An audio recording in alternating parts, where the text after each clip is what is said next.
Hey, Shalom Akim, Shalom, Shalom, giving all praises, glory, and honor to Yahweh, Ba'ashem Yahweh Shai, Ba'ashem Akakodash, that honors the apostles and the elders, great millstone, for teaching us his truth, and salutations to the sincere Akim and Akwathim and listen.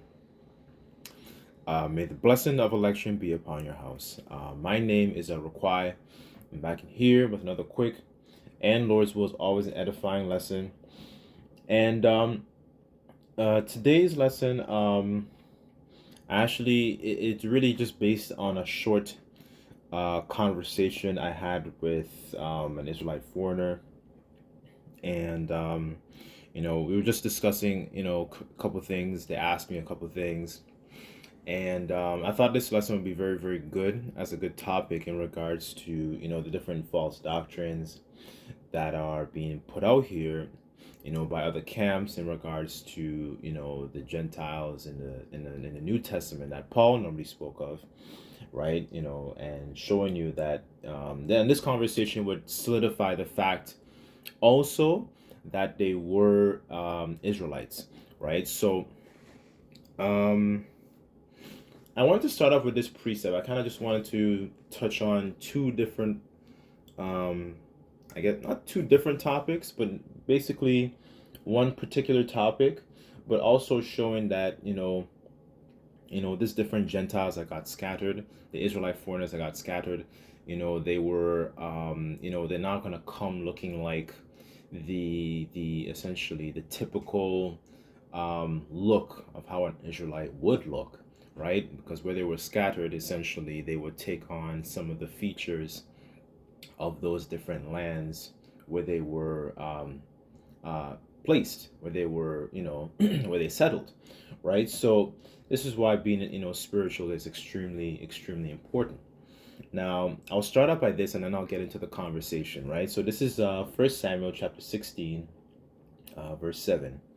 And it said, "But the Lord Yahweh said unto Samuel, Look not at his countenance or his height of his stature, because I have refused him.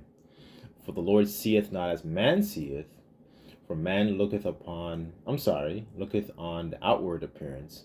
The Lord Yahweh will look on the heart," right? So in these situations, you can't look at their countenance and essentially be and think, they're not an Israelite, right? Because when you speak to them about a lot of these, certain topics, it essentially it resonates with their spirit, right? And the scriptures, it really is only for one particular family. That's why Amos, it says, you only have I known of all the families upon the earth, right? And therefore I will punish you for your iniquities, to roughly paraphrase. And part of our iniquities, worshiping other gods, we worship other gods and we got scattered in the other nations. The Lord used the other nations to punish us, right? So I want to get this next one here, because they don't, a lot of times you might have certain, discourse, like, you go about your day and you might have certain kinds of discourse with certain people, right? But so they're not gonna all look like the Morgan Freeman or Denzel Washington. They're not all gonna have that look, right? So this is Romans chapter 8 verse 16, and it says, "The Spirit itself beareth witness with our spirit that we are the children of the Most High," right? So it's it's a very, very spiritual thing, right? And what happens after one generation, because we know that when we got scattered, we're going to take on the women of those different nations, and then we're going to, then eventually the children are going to come out looking like, like half this and half that, or I don't want to say it like that, but I have to say it like that to, bring some understanding. Of course, the seed line goes back to the Israelite man,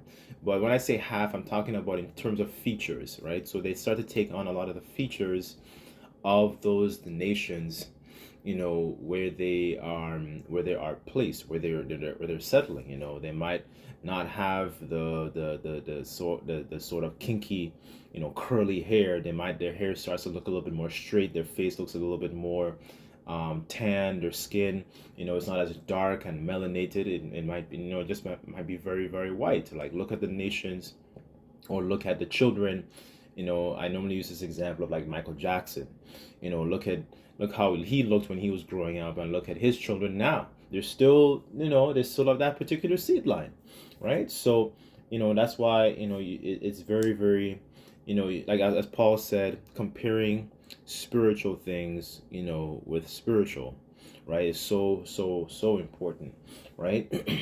So, let me get into the story. So, the conversation. So basically, I'm having this conversation with this Israelite, and now he is from a country in West Africa.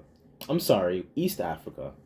The country is known as Eritrea, right? And essentially, the Israelite, he asked me in regards to if there is any law within I guess you can say the West. Is there any law in regards to a man sleeping with, another man's sister within Babylon? And to my knowledge, I said no, but to my knowledge, I don't think there's any law that prohibits that, right? And I asked more questions. So I said, okay, is this woman, in this scenario married? And he said no, right? So he was giving me some insight in regards to, because he spent some time, he grew up in this small country in East Africa, and he spent a lot of years living in Saudi, right?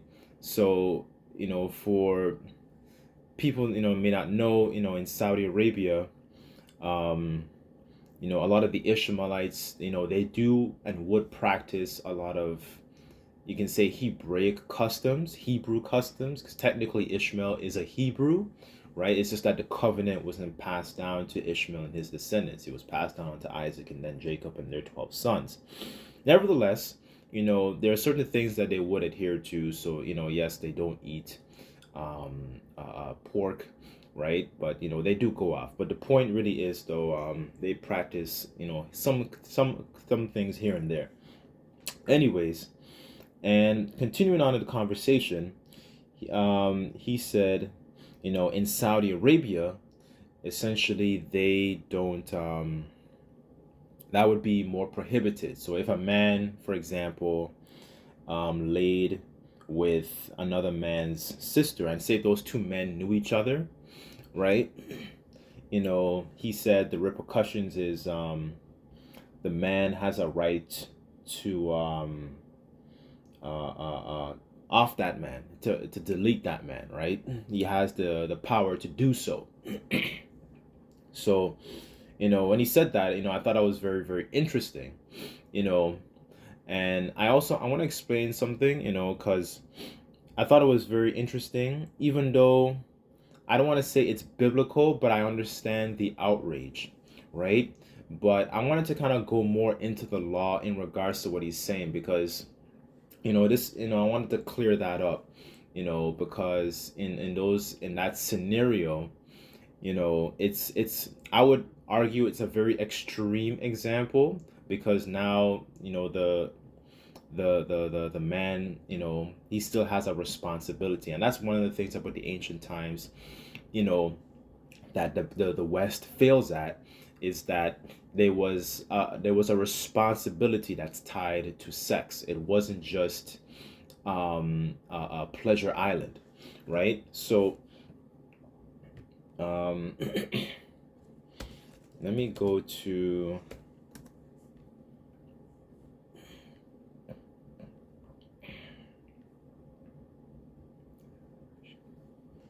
let me just read this real quick in regards to Nahum. In regards to Nineveh. This is but America's in the spirit of this. The West is in the spirit of this, especially Canada as well. This is Nahum 3:5, and it says, "Behold, I'm against thee, saith the Lord of hosts, and I will discover thy skirts upon thy face, and I will show the nations thy nakedness, and the kingdoms thy shame." Right. So this is essentially a shameless society, where there's a very strong hookup culture, and there is a very there is less responsibility, and then there is all pleasure. There's a lot of people sleep around whoever they want, because there's no adherence to one um, culture within this society. That's why you can't really enforce, and that was part of my answer of what I was telling you. You can't really enforce certain laws, because you're subject to the law of the land here, and then secondly, what you have is a mishmash, a conglomeration of a bunch of different nations within all the one space, and everybody doesn't believe in the same thing, right? So you can't really, it's very, very tough to enforce that. So part of my answer was for him, if you're ever in that situation, don't lay, and the woman is aware of those, of those cultural norms, don't lay with her, right? But if you're out and about and you see, you lay down with a woman, and and they don't adhere to it, then there's not much you can do, right? You just, some things are lawful, but it's not expedient, right? You can't really, you can't essentially enforce, right? And that's why the kingdom of heaven is so important as well, just to add, because the nations are going to understand the importance of righteous judgment, and essentially it's a righteous new world order, because people are adhering to the same thing, right? So let me get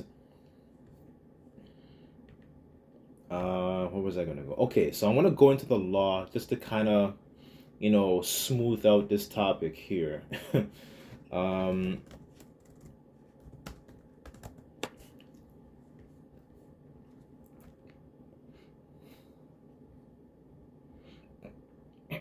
because he's kind of more speaking of in a situation like where if a man, if he takes another man's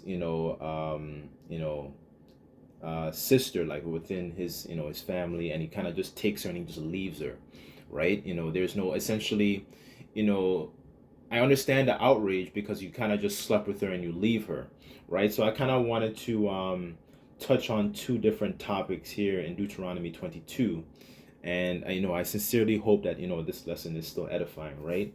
So just bear with me on this. This is Deuteronomy 22, verse 13, and it says that if a man take a wife and go in unto her and lay with her, so essentially he lays with her, and give occasions of speech against her, and bring up an evil name upon her, and say, I took this woman, and when I came to her, I found her not a maid.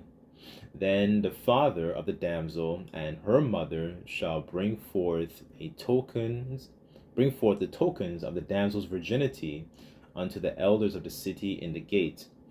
And the damsel's father shall say unto the elders, I gave my daughter unto this man to wife, and he hated her. Right? And it says, verse 17, and lo, he hath given occasions of speech against her, saying, I found her thy daughter a maid, and these are the tokens of my daughter's virginity. So essentially it's kind of like a receipt, so to speak, just to show that, this is, she is, she's good, she's clean, right? She hasn't laid down with another man.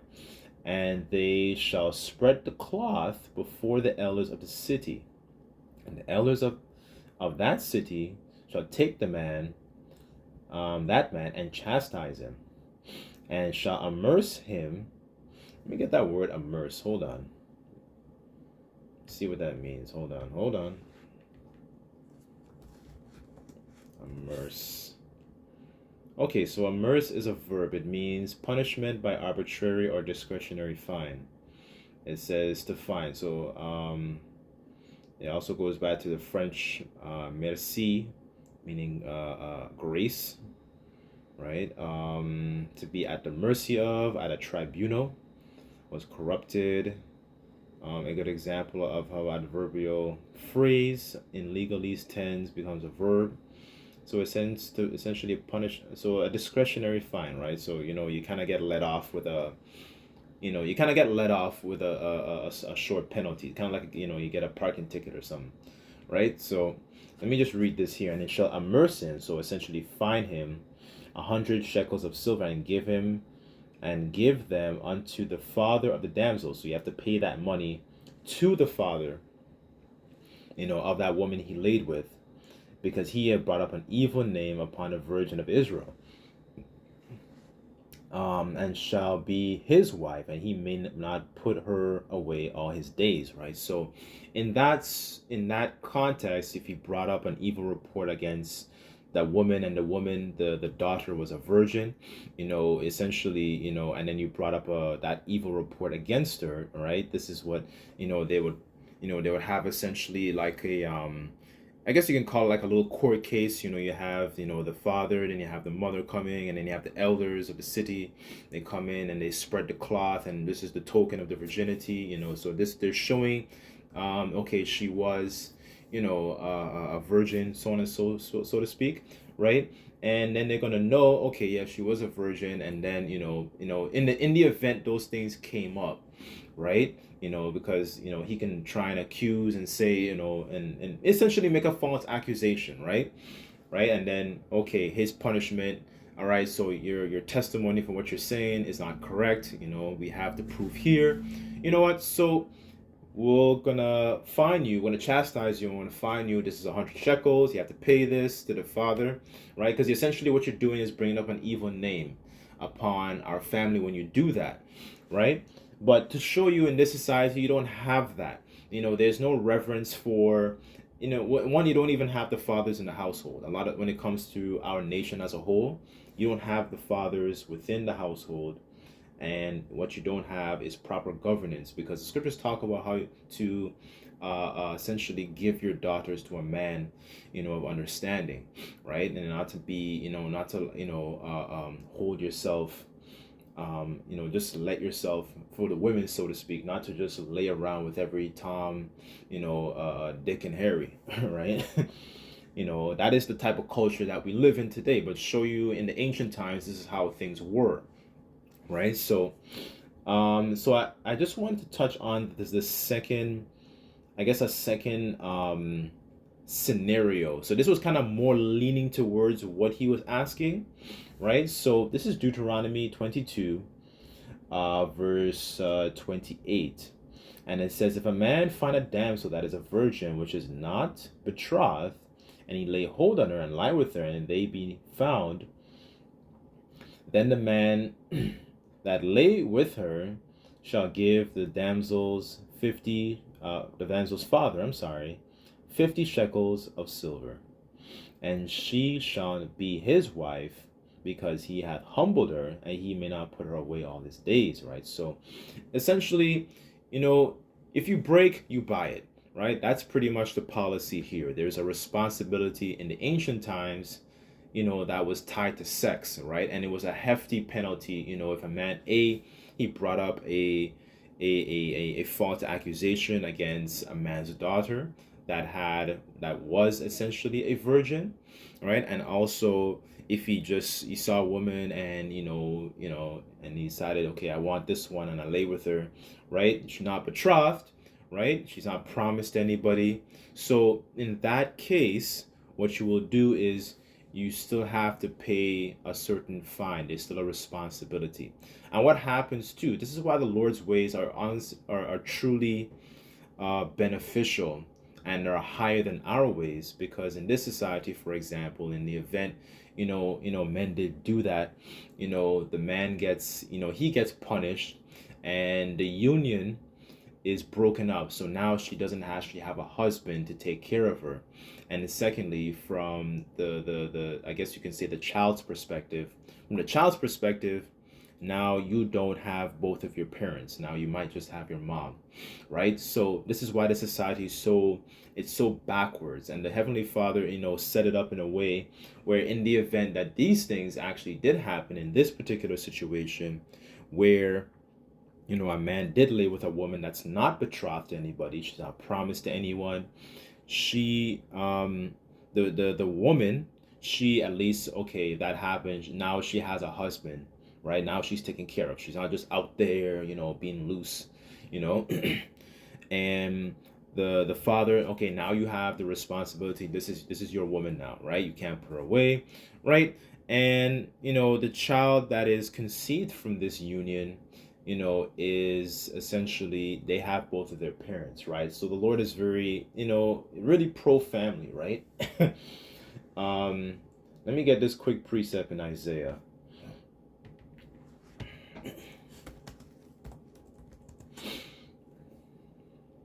This is Isaiah 55, verse 8, and it says, "For my thoughts are not your thoughts, neither are your ways my ways, saith the Lord. For as the heavens are higher than the earth, so are my ways higher than your ways, and my thoughts than your thoughts," right? So, it shows you the importance of structure, of culture, of the law, right? Of course, you can't practice the law. You have to learn to be, you know, uh, uh, um, you know, some things are just not expedient, right? Um, so that kind of basically, that's basically how the conversation, went about, you know. So that's why I said I understand the essentially the sentiment of the outrage, because because you don't want your daughters, you don't want, like, okay, that's your sister, you don't want her just to be laying around, with anybody. It's you kind of speaking from the perspective of, okay, if you have a sister and you have a family friend and the family friend lays with the sister, that's kind of the context, right? But from the perspective of as a father, you don't want, your daughters to just to be laying down, with anybody, right? This is Sirach chapter 7, verse 25, and it says, "Marry thy daughter, so thou shalt be have performed a weighty matter, but give her to a man of understanding," right? So it's just essentially to properly, making sure that she's given to somebody that she has understanding, right? So, like, when for example, you can use when David defeated Goliath, he Saul gave him his daughter, right, Michal, right? David was a man, he's a warrior, he's a man after the Lord's heart, right? So he's not like some, and then he's not just some random individual, right? His family, his parents, and so on and so forth. What stock he comes from, right? That's very important. That's why culture is super super important, right? So, okay, let me go to Romans as well. Hold on. I guess bringing it back to the whole topic about, the Gentiles being scattered and so on and so forth, because a lot of these things within their spirit, when you talk to them, it's they would practice a lot of these things within their spirit without actually them knowing that they're Israelites, right? So this is Romans chapter 2, verse 14, and it says, "For when the Gentiles which have not the law do by nature the things contained in the law, having not the law, are a law unto themselves," right? So with them actually not even knowing who they are, there are certain things, even for ourselves too. You can probably recall your own testimonies, right? Certain things you do by nature of things that are actually naturally contained in the law, right? So he was, keeping in mind, these particular practices, because he knows in his spirit that, God, this is off. This is not right, right? So and that's why you have to be so spiritual, right? Because you're looking at the situation, face value of how he looks, because if you saw him, he has some Jake features, but he also has some Hamite, Cushite, features as well, right? So the scriptures say a spiritual man judgeth all things, right? And comparing spiritual things with spiritual, right? So this is it's really not a very hard concept to understand, that we got scattered, and and where we got displaced, the different nations, we took on essentially the features of the nations, where we settled, So, and we took on those bywords and we worshiped their gods. And because what Jake is going to do is they're going to find the women of those other nations, and they're gonna lay with them, right? It's the same routine of the sons of God finding the daughters of men and looking at them and their countenance and seeing that they're fair. And they're noticing, it's like, you know what, I'm going in, right? So Jake drops their seed, right? And then they might pass away, and then that child grows up not knowing their culture or knowing a part of the culture of the mom, and not much of the culture of the father, right? And then there is a mix up, right? And then empires come, they conquer, right? And then they enforce their own culture. So that's why Paul says, you were Gentiles carried away after these dumb idols as you were led, right? So there's just a disconnect, because you're really supposed to, that's why the scriptures talk about learning the ways of your fathers, right? So